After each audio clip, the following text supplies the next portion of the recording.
अपना उद्बोधन दें और हम सबका मार्ग प्रशस्त करें। श्रीमान जेपी सिंघल जी।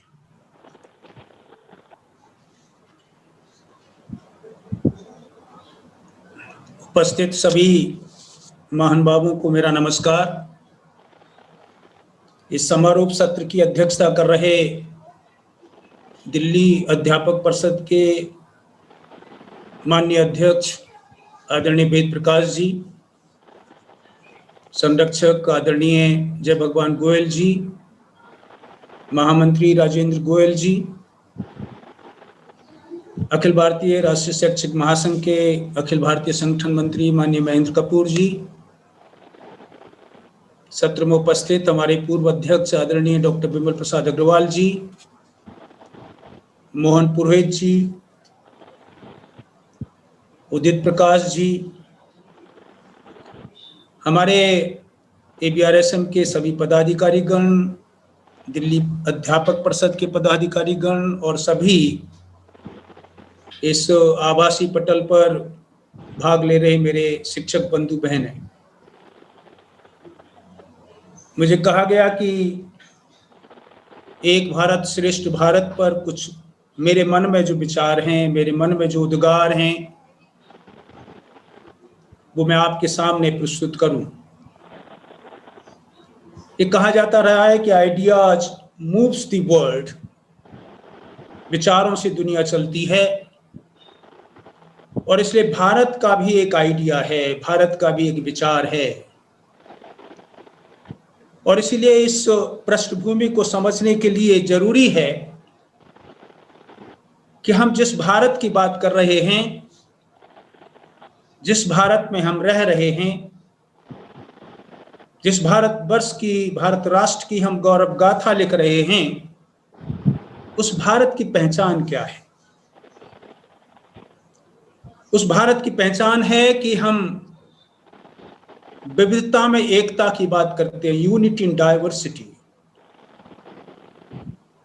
दुनिया भर की विविधताएं होने के बावजूद भी, जैसे कहते हैं ना, भारत में भाषाओं की विविधता है। करीब अभी 2011 में जो सेंसस किया गया था, उसमें करीब 19,500 भाषाएं और बोलियों का जिक्र किया गया था, पहचान की गई थी।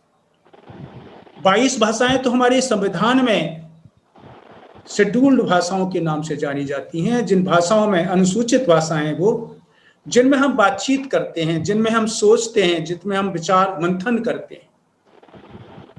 विविधता देखिए, कितनी विविधता है, चाहे भाषा की देखिए, चाहे वेशभूषा की देखिए, चाहे खान पान की देखिए, चाहे रहन सहन की देखिए, चाहे तीज त्योहारों की देखिए, चाहे कल्चर की देखिए, सांस्कृतिक कार्यक्रमों की देखिए, खेलों की देखिए। हर क्षेत्र में, अगर हर थोड़े देर कहते हैं ना, 6 किलोमीटर के बाद तो हमारी बोली बदल जाती है।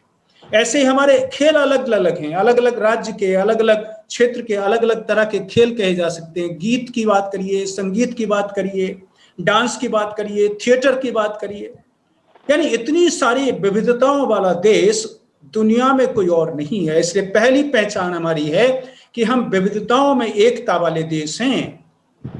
इन विविधताओं को हम स्वीकार करते हैं, विविधताओं को उत्सव के रूप में हम स्वीकार करते हैं, उत्सव के रूप में मनाते हैं। यह कोई बाधा नहीं है हमारे लिए, हमारी पहचान है। हमारी पहचान है वसुधैव कुटुंबकम। हम पूरी दुनिया को, पूरी वसुधा को एक मानते, कुटुंब के रूप में, एक परिवार के रूप में।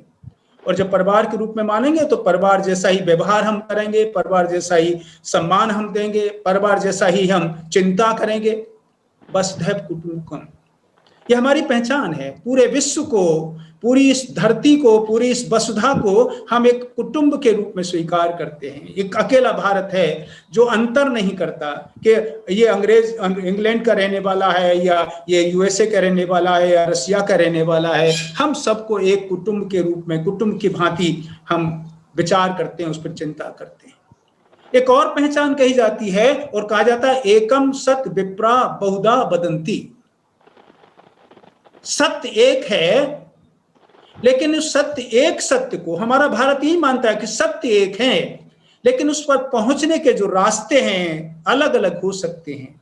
हम उसमें कोई रुकावट नहीं डालते। हम ये नहीं कहते नहीं एक सत्य तो उसका एक ही रास्ता होगा। सत्य एक है, जिस सत्य को हम प्राप्त करना चाहते हैं, जिसकी हम चिंता करना चाहते हैं, उसके पथ अनेक हो सकते हैं, उसके रास्ते अलग अलग हो सकते हैं। अलग अलग व्यक्ति अलग अलग रास्ता अपना सकते, जैसे अलग अलग व्यक्ति पंथ में अपना सकते हैं, अपना अपना विचार अपना सकते हैं, अपने अपने तरीके अपना सकते हैं। रोक नहीं है हमारे यहाँ पर।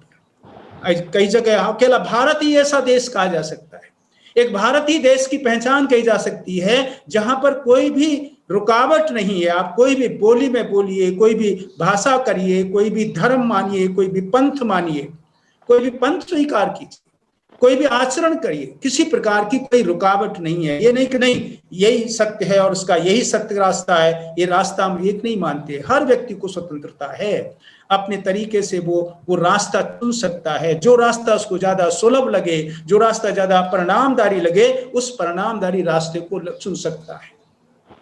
इस भारत की पहचान है और इसलिए इस भारत को हम एक भारत बना सकें, एक भारत बनाने की बात कर सकें, ये विचार आया कि जो एक भारत है वो धीरे धीरे विविधताओं जो वाला जो भारत है उसमें कुछ बाधाएं आ गई हैं, कुछ गैप आ गए हैं, कुछ स्पेस डेवलप हो गया है, विकसित हो गया है। कुछ विकसित क्या हो गया है कि इसके पहचान के जो मार्ग है उससे हम थोड़ा भटक रहे हैं या भटका दिए गए।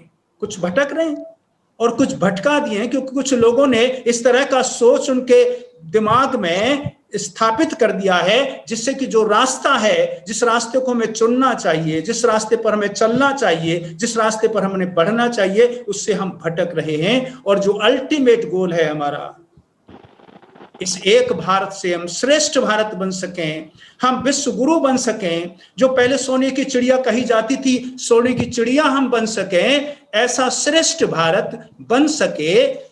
इन तमाम जो भटकाव आ गए उनको दूर कर सके। इन भटकावों को दूर करने के लिए हमारे देश के यशस्वी प्रधानमंत्री आदरणीय श्री नरेंद्र भाई मोदी जी ने 31 अक्टूबर 2015 को सरदार वल्लभ भाई पटेल जी की 140वीं जयंती के अवसर पर एक अनूठी योजना, एक अनूठा कार्यक्रम, एक अद्भुत कार्यक्रम एक भारत श्रेष्ठ भारत के नाम से घोषणा की। 31 अक्टूबर 2015 को घोषित किया गया। आज हम 2021 में हैं, उस पर बात हुई है, उसमें चिंता हुई है, कैसे हम श्रेष्ठ भारत तक पहुंच सकते हैं, एक भारत कैसे हो सकता है। इस पर काफी कुछ बात हुई है जिनमें आगे बढ़ने का प्रयास भी किया है, बढ़ भी रहे हैं हम आगे की किस तरीके से हम बढ़े। लेकिन प्रश्न यह है कि जब माननीय प्रधानमंत्री जी ने एक भारत श्रेष्ठ भारत किया, योजना प्रारंभ की, एक कार्यक्रम प्रारंभ किया, एक अनूठा कार्यक्रम प्रारंभ किया, तो क्यों किया? क्या चाहते थे हम इससे? क्या उद्देश्य थे इसके पीछे? क्या हमारे लक्ष्य थे जिन लक्ष्यों को हम अचीव करना चाहते थे, जो शायद हम कर नहीं पाए थे? पिछले स्वतंत्रता प्राप्ति के 70 वर्ष पूरा हो जाने के बावजूद भी, 75 वर्ष पूरे हो रहे हैं धीरे थोड़े दिनों में, इसने प्राप्त भी हम इस प्रकार का जो लक्ष्य था हमारे देश का, उस लक्ष्य को हम प्राप्त नहीं कर पाए। ऐसा नहीं था कि हम पहले ऐसे नहीं थे, पहले हम श्रेष्ठ थे तो फिर श्रेष्ठ क्यों नहीं रहे? इसकी वजह से ये चिंतन किया और प्रधानमंत्री जी ने घोषणा की कि एक भारत श्रेष्ठ भारत से हमारा जो अल्टीमेट गोल है, अल्टीमेट गोल कि जो हमारा श्रेष्ठ भारत बनने का है, विश्व गुरु बनने का है, सोने की चिड़िया बनने का है, उसे हम प्राप्त कर सकेंगे। इस विचार से ये एक भारत श्रेष्ठ भारत की को प्रारंभ किया गया। तो किया गया, सोचा गया कि ये जो आइडिया ऑफ भारत है ना, एक भारत का जो विचार है, इसको समृद्ध करने की जरूरत है। एक विचार को, एक भारत के विचार को समृद्ध करने की जरूरत है। हम थोड़ा धीरे धीरे, कहते हैं ना हमारा तो संघीय ढांचा है, तो संघीय जो ढांचा है हमारा वो मजबूत हो सके, संघीय ढांचा हमारा समृद्ध हो सके और हम एक भारत को जो विचार उसको समृद्ध कर सकें, इसलिए यह योजना लाई गई, इसलिए यह कार्यक्रम घोषित किया गया। या ये कहिए कि हमने यूनिटी इन डाइवर्सिटी को हम बाधा नहीं बनाया, बट सेलिब्रेट करें, इसको उत्सव के रूप में स्वीकार करें। डाइवर्सिटी एक हमारे लिए अवसर है, ये डाइवर्सिटी, विविधता हमारे लिए अवसर है। इस अवसर को, इस चुनौती नहीं है, ये हमारे लिए अवसर है जिसका हम उपयोग कर सकते हैं। उपयोग करें, इसको सेलिब्रेट करेंगे हम, इसका एक कह सकते हैं उत्साह मनाएंगे, उत्साह से हम इसको स्वीकार करेंगे। ये हमारा उद्देश्य था इसके पीछे। अभी इसकी बाधा नहीं माने, राष्ट्र की एकता की भावना को हम सुदृढ़ करें। इंटीग्रेशन कहते हैं ना, नेशनल इंटीग्रेशन, राष्ट्रीय एकता की भावना हमारी जो धीरे धीरे करके राष्ट्रीय एकता की भावना कमजोर हो गई है, उसे हम सुदृढ़ बनाने का प्रयत्न कर सकें और हम अपना देश का जो दीर्घकालीन विकास है, उस विकास में हम सबको साझेदार बना सकें।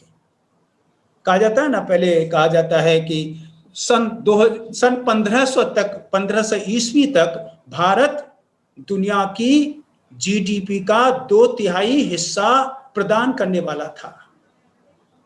ये मैं नहीं कह रहा हूं, ये जो इतिहासकार है, हमारे देश के इतिहास नहीं, बाहर के जो इतिहासकार हैं, उन्होंने कहा, एंगले ने कहा है कि इस प्रकार का जो भारत है वो ऐसा देश है, 1500 ईस्वी तक, 1499 तक ईस्वी तक भारत दुनिया का 2/3 जीडीपी का मालिक था, ग्रॉस डोमेस्टिक प्रोडक्ट का, जीडीपी जिसकी आज चर्चा करते हैं ना, कितने जीडीपी परसेंटेज है हमारी, उसी को हम ये मानते हैं, उस प्रतिष्ठा का, समृद्धता का सूचक मानते। तो भारत 2/3 जीडीपी का मालिक था, तभी तो सोने की चिड़िया कहा जाता था। दुनिया के लोग हमारे देश में आकर के पढ़ते थे, तभी तो उसे विश्व गुरु कहा जाता था। लेकिन धीरे धीरे करके हम, जो हमारा भटकाव आया, इस भटकाव को दूर करने के लिए पुनः हम उस स्थान पर पहुंच सकें, इसलिए कहा गया कि हमें इस प्रकार के दीर्घकालीन विकास की जो योजना है उसमें हम सबको भागीदार बना सकें। इसके लिए इस प्रकार का एक भारत श्रेष्ठ भारत की बात, विचार को काम में लाने का प्रयत्न किया गया। और एक सेंस ऑफ रिस्पॉन्सिबिलिटी, धीरे धीरे करके सेंस ऑफ ओनरशिप, धीरे धीरे हमारे जो देश के निवासी हैं उनमें जिम्मेदारी का जो सेंस है, सेंस ऑफ रिस्पॉन्सिबिलिटी, थोड़ी कम हुई है। अपने आप को जिम्मेदार नागरिक नहीं बना पाए, अपने आप को अपने देश की संपदा का ओनरशिप जो होनी चाहिए, स्वामित्व कहलाने का जो हक होना चाहिए, स्वामी मानने की जो भावना होनी चाहिए, वो धीरे धीरे कम हुई है। तो but we want to create a sense of responsibility and ownership in the mind of every citizen. हमारे देश के हर नागरिक के मन में ये ओनरशिप का भाव, स्वामित्व का भाव, कि मैं अपने इस देश की संपत्ति का स्वामी हूं। अगर वो भाव आएगा तो फिर संपत्ति को नष्ट नहीं करेगा वो। अगर वो रिस्पॉन्सिबिलिटी आएगी तो फिर रिस्पॉन्सिबिलिटी को पूरा करने का, निर्वाह करने का प्रयत्न करेगा। और इसीलिए ये किया गया। और एक और बात कि बेस्ट प्रैक्टिसेस जो हो सकती हैं, जो हमारे एक जगह की बेस्ट प्रैक्टिस है वो दूसरी जगह काम में ली जा सके, इस तरह की बातें हमारे यहाँ पर काम में लेने का प्रयत्न किया गया। तो क्या, कैसे फिर हम बात करें, ये उद्देश्य थे। इन उद्देश्यों को पूरा करके हम श्रेष्ठ भारत बना सकेंगे। तो क्या होगी श्रेष्ठ भारत की पहचान? मैं जो महसूस करता हूं, मैं जो अनुभव करता हूं, हमारा भारत श्रेष्ठ है तब कहलाएगा जबकि हम ये मान करके चलें, the education is child centred quality education. हमारा जो शिक्षा तंत्र है, हमारी जो शिक्षा व्यवस्था है, हमारी जो शिक्षा है, वो बालक केंद्रित गुणवत्तापूर्ण शिक्षा है। भारत केंद्रित, बालक केंद्रित गुणवत्तापूर्ण शिक्षा, पहली बात। दूसरी बात जो मैं सोचता हूं, महसूस करता हूं, और ऐसा प्रयत्न किया गया कि हमारी जो राष्ट्रीय शिक्षा नीति 2020 आई, उसमें उन तमाम प्रावधानों को करने का, चिन्हित करने का, उसमें सम्मिलित करने का प्रयत्न किया गया, जिससे कि हम हमारी शिक्षा को बालक केंद्रित बना सकेंगे, हमारी शिक्षा को गुणवत्तापूर्ण बना सकेंगे, हमारी शिक्षा को हम समग्र व्यक्ति का समग्र विकास करने वाली शिक्षा बना सकेंगे, खंड खंड में दी जाने वाली शिक्षा को हम एक होलिस्टिक एजुकेशन बना सकेंगे, एक ऐसी शिक्षा बना सकेंगे जो पूरी तरीके से भारतीय वांग्मय पर, भारतीय संस्कारों पर, भारतीय वैल्यूज पर आधारित है, भारत केंद्रित है। ये किया गया, कोशिश की गई राष्ट्रीय शिक्षा नीति की। मैं चर्चा नहीं करूंगा, बहुत सारी बातें उसमें हो सकती है, लेकिन भारत केंद्रित, बाल केंद्रित, गुणवत्तापूर्ण शिक्षा की बात होगी तो हमारा श्रेष्ठ राष्ट्र बनेगा। संस्कार मिलेगा ना, शिक्षा संस्कार की जननी है। शिक्षा संस्कार देती है, वैल्यूज देती है, जीवन मूल्यों का, दृष्टि का निर्माण करती है, व्यक्ति की दृष्टि का निर्माण करती है कि किस तरह की दृष्टि हमारे व्यक्ति की होनी चाहिए। शिक्षा ही उसका सबसे बड़ा उपकरण है। जो हमारे तमाम जो उपकरण कहे जाते हैं ना, हमारा मन बुद्धि, कहते हैं ना शरीर मन बुद्धि और आत्मा, ये चारों जो हमारे तत्व हैं, इन चारों तत्वों को सामर्थ्य जो प्रदान करने वाली है वो शिक्षा होती है। तभी हम हमारे देश को एक समृद्ध और श्रेष्ठ भारत का नाम दे सकेंगे। और हम कहते हैं कि ज्ञान आधारित समाज, नॉलेज सेंट्रल सोसाइटी, ये कहा गया ना, हम सुपर पावर बनना चाहते हैं नॉलेज का। हमारा जो समाज है वो समाज किसी व्यवस्था पर, वर्ण व्यवस्था पर, किसी जाति व्यवस्था पर, किसी पंथ व्यवस्था पर आधारित नहीं है।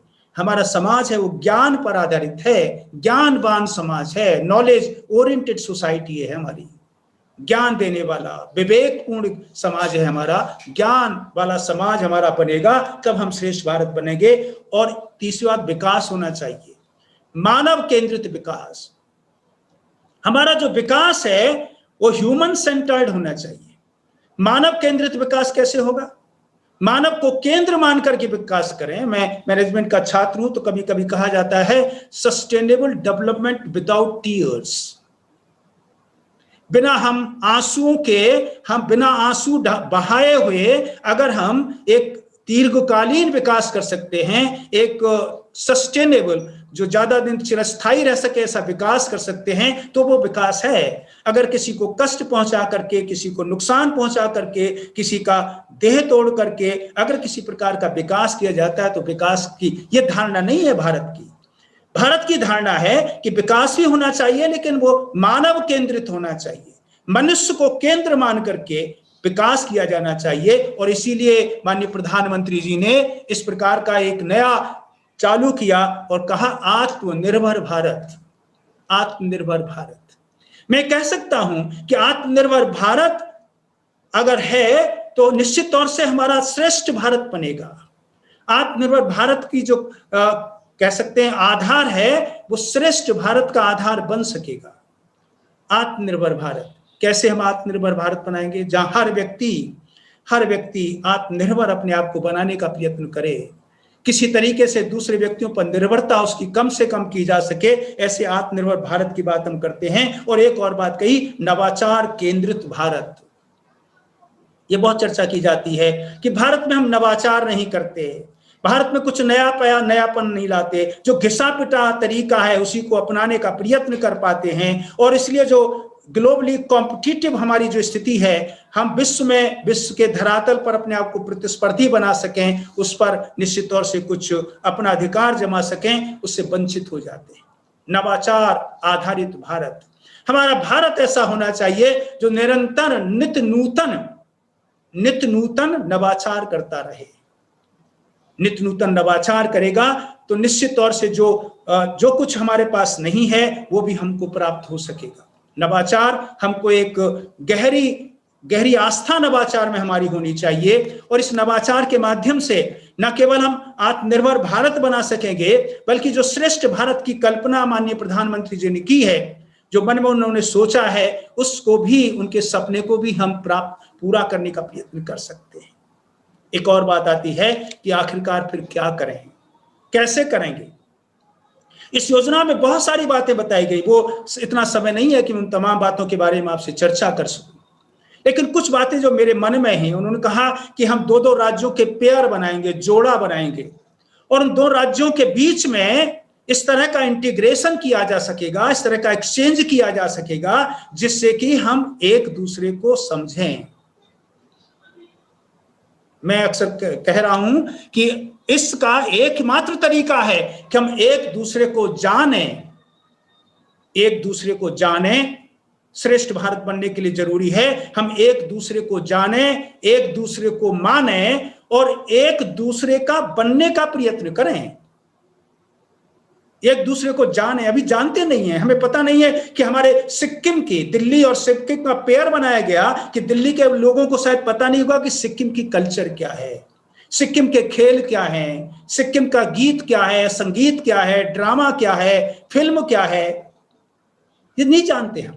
तो जानेंगे ना, एक दूसरे को जाने। दिल्ली और ये पेयर बनाया गया, दिल्ली और सिक्किम का पेयर बनाया गया, दादर नगर हवेली और चंडीगढ़ का ये पेयर बनाए गए, जोड़े बनाए गए। एक राज्य मान लीजिए उत्तर का है तो एक राज्य दक्षिण का है।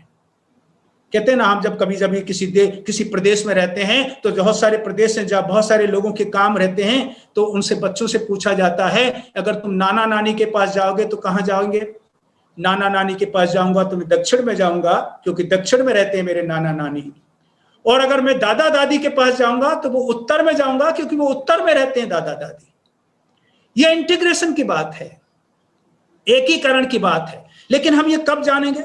एक दूसरे को जाने हम एक दूसरे राज्य के बारे में, एक दूसरे की प्रतिभाओं के बारे में, एक दूसरे के योगदान के बारे में, एक दूसरे के तमाम जो मैंने वेशभूषा, रहन सहन, खान पान, टेस्ट, रुचि, स्टाइल, जो कुछ भी कही जा सकती है उसको जानने का प्रयत्न करेंगे। तभी तो हम उनको मानेंगे, एक दूसरे को मानेंगे।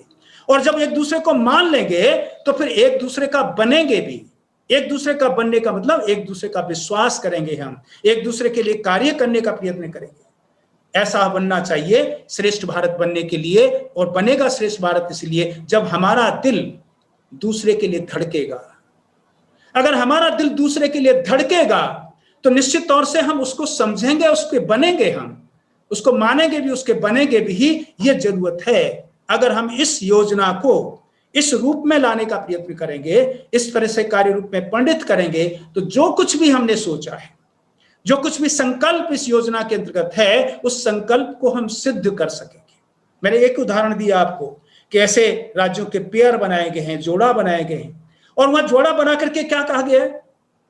अरे भाई तुम ऐसा करो, कम से कम जैसे दिल्ली दादर नगर हवेली और चंडीगढ़ का बनाया गया, तो चंडीगढ़ वालों ने कहा कि ऐसा करो कि आपकी 5 जो पुस्तकें हैं, विनिंग अवार्ड विनिंग पुस्तकें हैं 5, उन 5 का हम अपनी भाषा में यानी हिंदी और पंजाबी में अनुवाद करेंगे। और दादर नगर हवेली ने कहा कि दादर नगर हवेली वाले लोग चंडीगढ़ के 5 अवार्ड विनिंग बुक्स का अपनी भाषा मराठी और गुजराती में अनुवाद करेंगे। तो आपने क्या किया? उनकी भाषा को सीखने का प्रयत्न किया और उन्होंने हमारी भाषा को सीखने का प्रयत्न किया। तो जब ये एक्सचेंज होगा जैसा विचार, जैसे ये मैंने एक उदाहरण दिया, बहुत सारे उदाहरण दिए जा सकते हैं। खेलों के बारे में एक्सचेंज किया जा सकता है, स्टूडेंट का एक्सचेंज हो सकता है, हमारे एनसीसी एनएसएस के बारे में हम एक जगह दूसरे से विचारों का विनिमय कर सकते हैं, सूचनाओं का आदान प्रदान हो सकता है, खेलों का आदान प्रदान हो सकता है, फिल्मों का आदान प्रदान हो सकता है। क्यों नहीं हमारा राजस्थान का व्यक्ति या दिल्ली का व्यक्ति कोई सिक्किम पर या तमिलनाडु की भाषा में किसी प्रकार की फिल्म बना सके?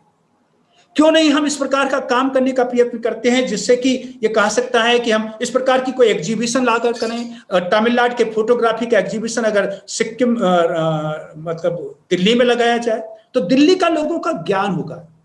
यानी इसकी जो क्रक्स है, इसका जो मूल मंत्र कहा जा सकता है वह है कि हम किस तरीके से राष्ट्रीय इंटीग्रेशन कर सकते हैं, राष्ट्रीय एकता स्थापित कर सकते हैं, किस तरीके से हम एक दूसरे को मिलाने का प्रयत्न कर सकते हैं, किस तरीके से हम एक दूसरे को सीखने का प्रयत्न कर सकते हैं, किस तरीके से हम अपने आप को उसके साथ मिलकर के चलने का प्रयत्न कर सकते। तभी तो हमारा दिल धड़केगा, तभी तो हमारी संवेदनाओं की नदी बहेगी। अभी संवेदनहीन हो रहे हैं हम धीरे धीरे। हमें संवेदना नहीं होती, हमें चिंता नहीं होती। अगर ये कोई नुकसान, मान लीजिए आप बंगाल में हिंसा हो रही है, तो बंगाल में होने वाली हिंसा में देश का हर व्यक्ति को चिंता होनी चाहिए। देश के हर व्यक्ति की संवेदनाएं स्पष्ट होनी चाहिए, संवेदनाएं आनी चाहिए। लेकिन मान लीजिए अगर नहीं आती हैं तो कहीं लग रहा है कि संवेदनाएं जो हमारी हैं वो धीरे धीरे कुछ कम हुई हैं। संवेदनाओं का जो पहाड़ टूटना चाहिए, संवेदनाओं की जो नदियां बहनी चाहिए, वो तभी बहेंगी जब हम एक दूसरे के साथ संबंध स्थापित करने का, एक दूसरे के साथ मिलने का प्रयत्न किएगा। और इसलिए एक भारत श्रेष्ठ भारत के माध्यम से हम नए नए नवाचार कर सकते हैं।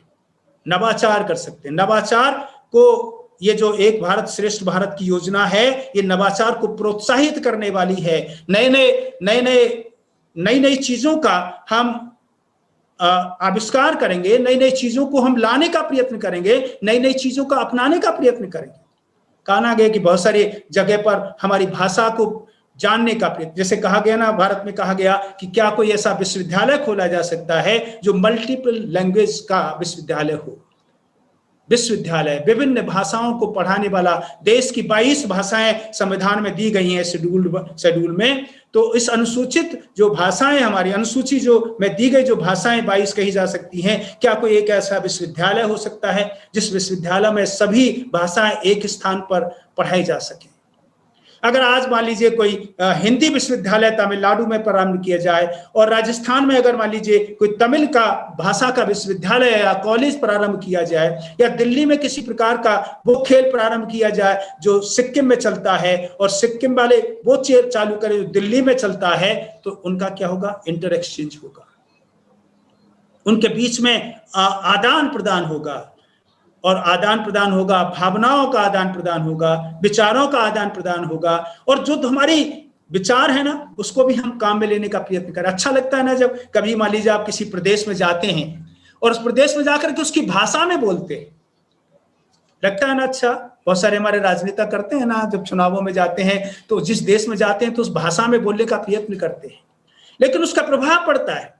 जिस वेशभूषा को पहनते हैं उस वेशभूषा का प्रभाव पड़ता है। मान लीजिए आप आंध्र प्रदेश जाते हैं और आंध्र प्रदेश में जाकर के आप आंध्र प्रदेश की वेशभूषा को पहन करके उनके सामने अपने आप को प्रस्तुत करते हैं, तो उनको अच्छा लगेगा कि हाँ, इन्होंने, ये व्यक्ति हमारी वेशभूषा का सम्मान करता है, ये व्यक्ति हमारे खान पान का सम्मान करता है, ये व्यक्ति हमारे रीति नीति का सम्मान करता है, ये हमको जानेगा, ये जानता है। उसके मन में आपके प्रति अपने आप ही सम्मान की भावना जागृत हो जाएगी। और इसीलिए ये बार बार कहा जाता है कि ऐसी जो ये योजना, बड़ी अद्भुत योजना है, ये अपने भारत को भी हम जान सकेंगे, अपने संपूर्ण भारत के बारे में हम अपना चिंतन और अधिक गौरवपूर्ण बना सकेंगे। क्या कारण है कि हमारा आज आम व्यक्ति अपने भारत की परंपराओं को, अपने भारत की संस्कृति को, अपने भारत के खान पान को गौरव गाथा नहीं करता है, उस पर गौरव नहीं करता है। वो हम इसके विरोधी नहीं है कि आप दूसरे लोगों के खान पान को, दूसरे देशों के जब खान पान को स्वीकार करते हैं हम, तो आज देखते हैं ना, मुझे एक मित्र मिला, उन्होंने कहा कि भाई कैसा चल रहा है? अच्छा चल रहा है। अल्पाहार तो मैं साउथ का करता हूँ, अल्पाहार साउथ का करता हूँ, साउथ में जो डिशेस तैयार होती हैं उनका मैं अल्पाहार करता हूँ। लंच में नॉर्थ का लेता हूँ, लंच तो लेता हूँ ना, दोपहर का जो खाना है मैं उत्तर क्षेत्र का लेता हूं, और शाम का खाना मैं किसी और क्षेत्र का लेता हूं। हमारे यहाँ तो हर जगह का खान पान अलग है। हर खाने की जो वैरायटी है, वो कहते हैं ना, एक बार मैं पंडित रविशंकर जी से मिल रहा था और उनसे कुछ बातचीत कर रहा था, मौका मिला था मुझे कुछ मिनट बात करने का। तो मैंने पूछा कि मैंने कई सारी बातें पूछी, लेकिन एक बात उनसे पूछी मैंने कि भारत की सर्वाधिक श्रेष्ठ बात क्या है जिसको दुनिया स्वीकार करती है।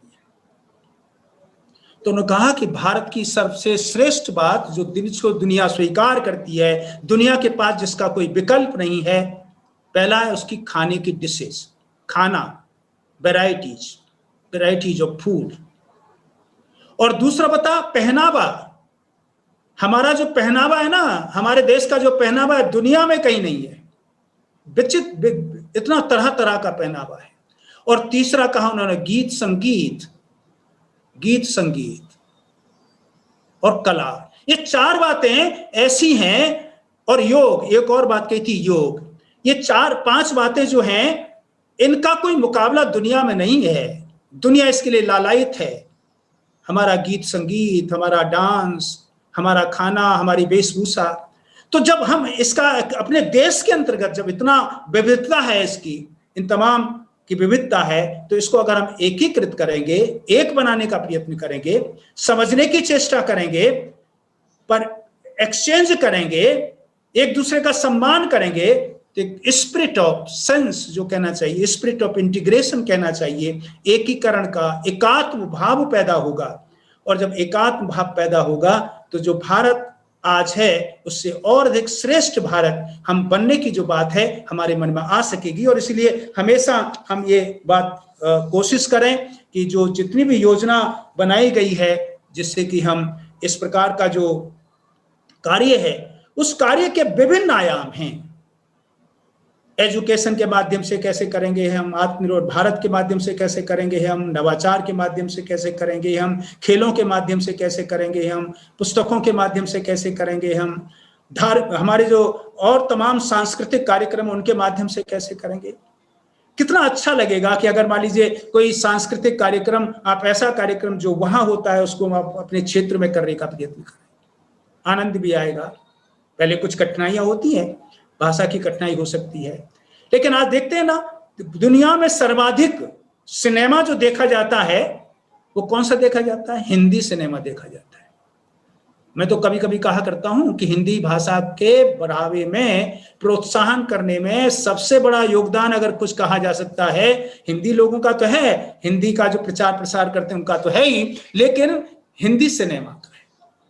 हिंदी सिनेमा है जिसने तमाम लोगों को हिंदी बोलना सिखा दिया, हिंदी बोलना सिखा दिया। मुझे ध्यान है, मेरा पोता है, वो प्रारंभ जब बच्चा था, छोटा सा था, 1.5-2 साल का, तो अमेरिका चला गया, और अमेरिका चलने के बाद जब वो वहां 4 साल का आया तो हिंदी जानता नहीं था, अंग्रेजी जानता था।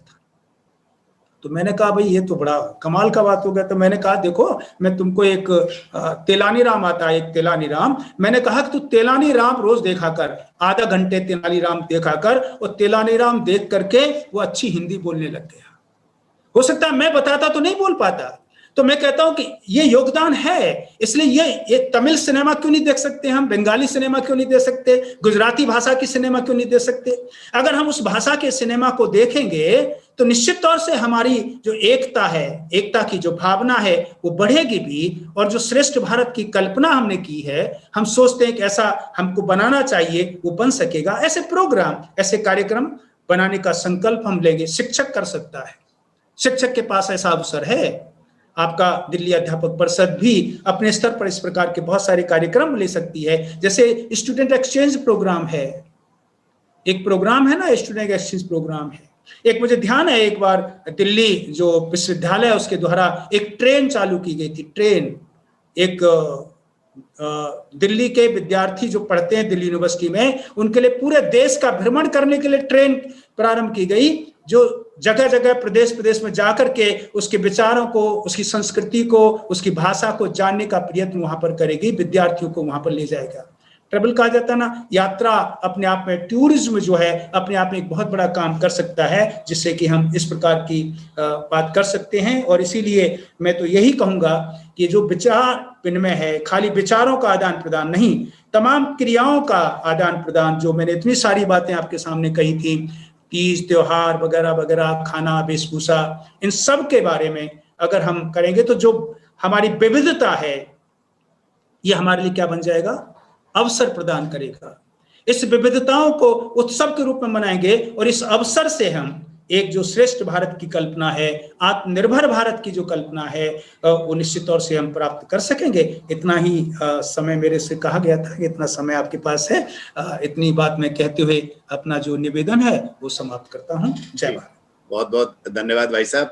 अभी 4 मिनट हम में से अगर कोई भी साथी जो भाई साहब से इस विषय में अगर प्रश्न पूछना चाहें तो वो हैंड रेज करें, हम उनको अनम्यूट, और हमारे जो को होस्ट हैं वो अनम्यूट कर देंगे, क्योंकि इतना सुंदर विषय भाई साहब ने लिया है। मुझे भी बहुत सारी नई चीजों की जानकारी हुई है। तो मैं चाहूंगा जी, आनंद जी अनम्यूट करें। आनंद जी सर नमस्कार। नमस्कार। संक्षेप में रखें, फॉर्मेलिटी में कोई भी ना पड़े, क्योंकि समय 4 मिनट का है केवल। बिल्कुल सर। मैं जेपी सिंघल सर से ये पूछना चाहता हूं कि हमारे तमाम प्रयासों के बावजूद भी आखिरकार हम कहाँ पिछड़ रहे हैं कि हम इस संकल्पना को देश में नहीं लागू कर पा रहे हैं, जो एक भारत और श्रेष्ठ भारत की बात हम करते हैं। कई क्षेत्रों में हम कमी आज भी आभास करते हैं। आगे प्रश्न आ गया आनंद जी, धन्यवाद। प्रश्न दे रहे हैं भाई साहब। जी भाई साहब। देखिए, सबसे बड़ी जरूरत है कि हमें अपने आप को बदलने की जरूरत है, हमारे सोच को, हमारी दृष्टि को बदलने की जरूरत है। और जब तक समाज अपनी दृष्टि को नहीं बदलेगा, समाज के लोग दृष्टि को नहीं बदलेंगे, उसमें आपकी बहुत बड़ी भूमिका है। हमारा शिक्षक को दृष्टि बदलने का काम कर सकता है, सोच बदलने का काम। अभी भी हमारा वही सोच है कि हम जैसे कूप मंडूक के तरह से काम करते हैं। हम खुला रह करके इन विविधताओं का संज्ञान लेकर के विविधताओं को उत्सव के रूप में स्वीकार करते हुए उस पर कार्य करने का प्रयत्न नहीं कर पाते। और जब सोच बदलेगा, जो हमारा शिक्षक समुदाय उसमें काम कर सकता है, तो निश्चित तौर से जो हमने संकल्प किया है उस संकल्प में एक समर्पण का भाव पैदा होगा और हम निश्चित तौर से हमारा देश एक श्रेष्ठ भारत की जो संकल्पना की गई है माननीय मोदी जी ने, वो हम निश्चित तौर से पूरा कर सकेंगे। जी बहुत बहुत धन्यवाद भाई साहब। आर्य साहब अपना अनम्यूट करें। सुरेंद्र जी। हाँ जी, प्रणाम सर। सर, एक शिक्षक है व्यक्तिगत रूप में इसमें किस तरीके से भूमिका अपनी अदा कर सकता है, थोड़ा सा प्रकाश और डालने का प्रयास करें। सबसे बड़ी व्यक्तिगत रूप से तो सब कुछ ही कर सकता है। जैसे भाषा है, मान लीजिए एक भाषा आप जानते हैं, हिंदी जानते हैं, अंग्रेजी जानते हैं, तो ये संकल्प ले लें कि इस बार मैं एक और किसी क्षेत्र की भाषा सीखूंगा। क्षेत्र की भाषा सीखोगे तो फिर सिखा भी सकोगे। जब हम खुद ही नहीं जानते तो दूसरे को नहीं सिखा सकते। मान लीजिए आपको लगा कि मैं कुछ वहां की संस्कृति के बारे में जानूंगा, मैं जाऊंगा, जाकर के उसकी संस्कृति के बारे में जानूंगा और उस संस्कृति को जान करके उस पर अपना एक लेख लिखूंगा कि मैं वहां गया, मैंने उनकी संस्कृति को जाना, उनकी संस्कृति का, उनके विचार का ये बड़ा भारी महत्व है, ये उसमें विशेषता है। तो बहुत सारे लोग उसको पढ़ेंगे, उसको जानेंगे, तो उस वहां तक पहुंचने का प्रयत्न करेंगे। ऐसे अनेक तरीके हो सकते हैं जिनके माध्यम से मैंने सूत्र रूप में केवल 1-2 तरीके आपको बताए, जिसके माध्यम से एक व्यक्ति जो शिक्षक है और या कोई भी समाज का व्यक्ति है वो इसमें मदद कर सकता है। जी भाई साहब। शिवेंद्र जी अनम्यूट करो। प्रणाम सर। मैं अब एक वाकया बताना चाहता हूं जो मुझे बहुत अच्छा लगा। अपना जब ही गुजरात में अखिल भारतीय शैक्षिक महासंघ का अधिवेशन हुआ तो उसमें जो विषयवार मीटिंग हुई थी, तो हमारे बहुत से साथी बंगाल से आए थे, तमिलनाडु से आए थे, केरल से आए थे और कुछ शब्द तो वो हिंदी के बोल पा रहे थे, लेकिन बहुत से शब्द फिर वो अपनी लैंग्वेज में आ जाते थे। लेकिन वो प्रॉमिस करके ये गए कि अगली बार हम आएंगे तो हिंदी सीख के आएंगे। ऐसे ही हम लोगों को भी दूसरे राज्य की भी भाषा सीखनी चाहिए, ये मेरा अनुरोध है। और इसमें हम किस प्रकार से बढ़ावा दे सकते हैं, इस पे थोड़ा हम आपसे विचार जानना चाहते हैं। जी बहुत बढ़िया। देखिए आपने वैसे तो जवाब खुद ही दे दिया कि संकल्प ही विचार है। मतलब इस विचार को ज्यादा से ज्यादा बढ़ाने के लिए आपको संकल्प करना पड़ेगा, आपको थोड़ा मेहनत करनी पड़ेगी, परिश्रम करेंगे, समर्पण भाव से काम करेंगे तो उसको प्राप्त कर सकेंगे। जी भाई साहब, एक्चुअली में विषय इतना अच्छा है कि मैं आपसे क्षमा प्रार्थी करते हुए चाहता हूं कि समय अगर बढ़ जाए, मैं सभी प्रतिभागियों से भी निवेदन करूंगा, आज समापन सत्र है और हम भी सब चाहते हैं कि इस विषय की हमारे सभी के अंदर स्पष्टता आए। इसलिए भाई साहब समय अगर बढ़ जाए तो आप माफ करना, लेकिन कार्यकर्ता यहां से जाएं तो इसको स्पष्ट लेकर के जाएं। नंदकिशोर जी अनम्यूट करें।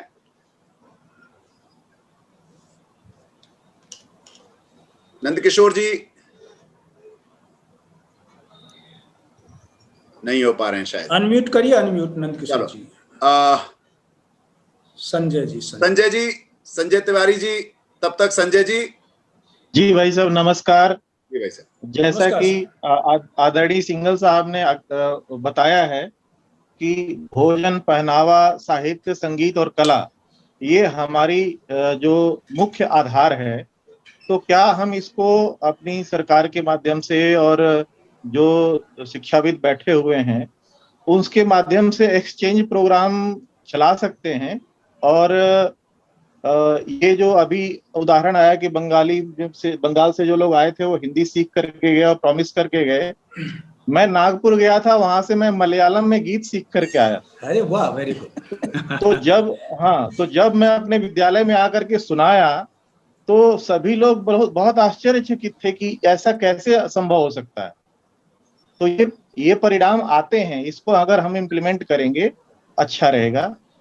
जी भाई साहब। जी तिवारी जी मैं केवल एक चीज जोड़ दूं का ये जो एक भारत श्रेष्ठ भारत है, जो उसकी संकल्पना है, उसके पीछे मतलब भी यही है जो आप कह रहे हैं।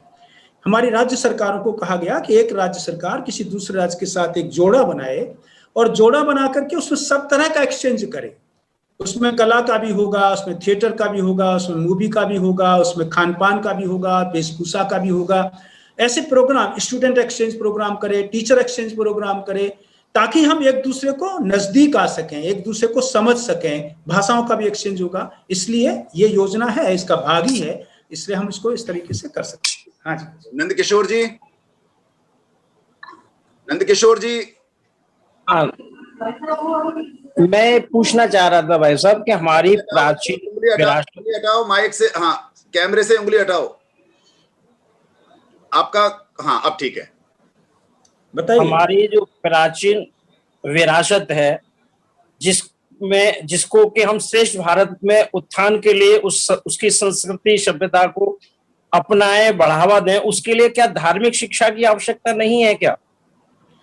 देखिए, कई जगह ऐसा लगता है कि इसमें कहा गया है कि हम स्पिरिचुअलिटी को, आध्यात्मिकता को बढ़ावा देने का प्रयत्न करेंगे, और यही तो इसका आधार है। हमारा श्रेष्ठ भारत, एक भारत श्रेष्ठ भारत का आधार यही है कि जो हमारी विरासत है, हमारी जो पुरातन संस्कृति है, हमारा जो राष्ट्रीय संस्कृति है, हम धीरे धीरे करके उसको भूल गए, वो जड़ों से कट गए, हम जड़ों से दूर हो गए। पुनः हमें जड़ों से जुड़ने की जरूरत है, उस पर गौरव करने की जरूरत है। इसलिए तमाम जो योजनाएं हैं, तमाम जो कार्य हैं, वो इसी उद्देश्य से जो आप कह रहे हैं उसी के लिए है। चाहे उसमें किसी प्रकार से आध्यात्मिक शिक्षा की बात कही जा सकती हो, आध्यात्मिक शिक्षा तो है ही। जब हम कहते हैं ना कि एक सत्य को प्राप्त करने के लिए अलग अलग रास्ता चुन सकता है, तो आध्यात्म का एक सर्वाधिक रास्ता है जिस सत्य तक पहुंचने का, जो कि हमारे यहाँ पर कहा गया ना, आध्यात्मिक शिक्षा होनी चाहिए। नई शिक्षा नीति में भी कहा गया कि स्पिरिचुअल जो एजुकेशन है उसको इसमें इनकॉर्पोरेट किया जाएगा, तो इसलिए वो भी उसका एक भाग ही है। जी भाई साहब, केवल 3 प्रश्न और हैं, मैं केवल इन्हीं 3 को लेना चाहूंगा। संतोष जी अनम्यूट करें, संतोष कुमार राय। संतोष जी नहीं कर पा रहे हैं शायद। मनोज जी, मनोज श्रीवास्तव जी। हाँ जी सर, नमस्कार जी। हाँ जी मनोज जी, जैसे बहुत अच्छी बात एक आपने जो आज कही कि एक हमारे देश में एक कोई ऐसा विश्वविद्यालय हो जहाँ पे अपने संविधान में अनुसूचित सारी भाषाएं पढ़ाई जाएं, ये बहुत अच्छा विचार है। और मेरा आपसे एक अनुरोध है कि आप शैक्षिक नीति बनाने में भी बहुत रोल रहा है आपका, तो इस विचार को क्रियान्वयन कराने का या मूर्त रूप देने का प्रयास करेंगे, बहुत अच्छा रहेगा पूरे देश के लिए। और इस तरीके की एक शैक्षणिक संस्था है केंद्रीय भारतीय भाषा संस्थान मैसूर में, लेकिन उसके क्षेत्रीय केंद्र है पटियाला, भुवनेश्वर, गुवाहाटी, लखनऊ, मैसूर, पुणे। लेकिन एक जो आपने विचार दिया बहुत अच्छा विचार है। जी जी। राजेश पालीवाल जी। मैं बता दूं इनके लिए कि ये जो विचार है ये कार्य रूप में परिणित होने की स्थिति में आ रहा है। सरकार इसे एक तरीके से सैद्धांतिक रूप से स्वीकार कर चुकी है, और हमें लगता है कि आने वाले समय में शायद ये एक दिख पाएगा। हाँ जी भाई साहब, अब ज्यादा हाथ खड़े नहीं करें, मैं मना करना अच्छा नहीं लगेगा। अब 4 हैं इस समय, कृपया ये 4 ही अपना बात रखें। पहले पालीवाल जी। हाँ जी, नमस्कार भाई साहब। हाँ जी पालीवाल जी। जी भाई साहब, मैं एक जो केंद्र के द्वारा जवाहर नवोदय विद्यालय समिति में चलता है कि वहाँ 9th क्लास से कुछ बच्चों को माइग्रेट किया जाता है दूसरे स्टेट्स में, और वहाँ से दूसरे स्टेट से उसके विद्यालय में आते हैं। क्या इसमें और भी बढ़ावा दिया जा सकता है हमारी सरकार के द्वारा? केवल एक नवोदय विद्यालय समिति में ये परंपरा चली हुई है, इस माध्यम से काफी आदान प्रदान होता है कल्चर का, लेकिन क्या और भी इसमें आगे बढ़ावा दिया जा सकता है? इस पर मैं जानना चाहता हूँ। आप इस योजना में ये बात इनकॉर्पोरेट की गई है, सम्मिलित की गई है, किस प्रकार का माइग्रेशन होना चाहिए। एक राज्य के विद्यार्थी दूसरे राज्य में, दूसरे राज्य के विद्यार्थी किसी दूसरे विद्यार्थी में, जैसे स्टूडेंट एक्सचेंज प्रोग्राम है, उसके पीछे भी वही एक भावना है। और ऐसा ये स्कीम का भाग है एक तरीके से। वो अब तक केवल नवोदय में थी, अब इसको सभी जगह अपनाने का प्रयत्न किया जा सकेगा। राज्य सरकारों को ये कहा गया कि इस योजना को आप स्वीकार करके उस पर आगे कार्रवाई करने का प्रयत्न करें। संतोष कुमार जी, शीघ्रता से संक्षेप में अपनी बात रखें। संतोष जी। नमस्कार सर। सर मेरा प्रश्न यह है कि हमारे दिल्ली जैसे शहर में भारतवर्ष के तमाम क्षेत्रों से, जैसे नॉर्थ ईस्ट से, बंगाल से, बिहार से, साउथ इंडिया के लोग भी अध्ययन करते हैं। बच्चों, मैं खास तौर से बच्चों की बात कर रहा हूँ, तो क्या इन बच्चों को विद्यालय स्तर पर आपस में मिलाकर संस्कृतियों का और अन्य चीजों का आदान प्रदान नहीं किया जा सकता, या क्या इस प्रकार से कोई व्यवस्था बस सोची जा रही है या बनाई जा रही है?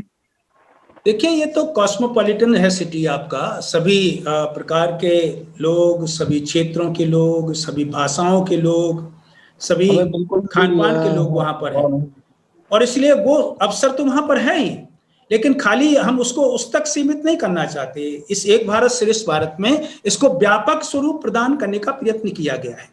हम केवल ये जो बच्चा आ गया वहां पर, या जो व्यक्ति वहां पर आ गया, केवल उसको ही इस प्रकार का अवसर मिले, ये अवसर और लोगों को जो नहीं आ पाए हैं, जो नहीं पहुंच सके हैं, उनको भी मिल सके, इसलिए इसको और व्यापक रूप से यहाँ पर इस योजना के अंतर्गत विचार किया गया है। जी, संदीप कुमार जी जल्दी से अपने बात रखें। संदीप जी।